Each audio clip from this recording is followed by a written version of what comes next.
खरंय. आणि मला असं वाटतं की खरं तर एस-टी ही अशी आहे की अगदी कानाकोपऱ्यात पोहोचते, गावाखेड्यात पोहोचते. त्यामुळे जाहिरातीच्या माध्यमातून म्हणा किंवा ह्या सगळ्या माध्यमातून एक सक्षमीकरणाची म्हणजे होऊ शकतं आणि ती स्वतः सक्षम आहे की अशा जाहिराती मिळवून किंवा अशा पद्धतीनं योजना आहेत त्यासुद्धा गावोगावी पोहोचण्यामध्ये जितकी एस-टी पोहोचवू शकते, मला असं वाटत नाही दुसरी कुठली यंत्रणा इतक्या डीपली कोणी जाऊ शकतं.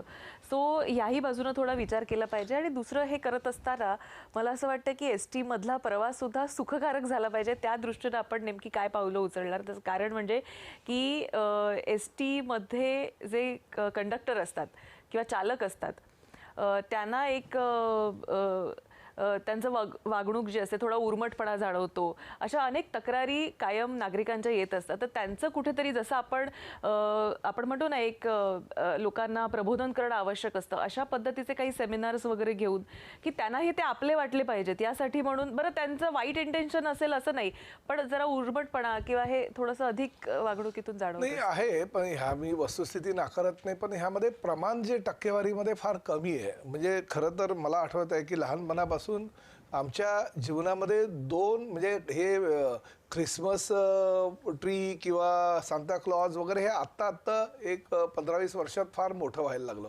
पण आमच्या म्हणजे जर मला ग्रामीण भागाची संस्कृती विचारलं तर दोनच आमच्या सांता क्लॉज, एक म्हणजे पत्र घेऊन येणारा पोस्टमन आणि एस-टी घेऊन येणारा आमचा कंडक्टर ड्रायव्हर. म्हणजे ह्या लोकांना सांता क्लॉजच्या भूमिकेतनं ग्रामीण भागातील लोकांनी बघितलेलं आणि अजूनही बघतायत.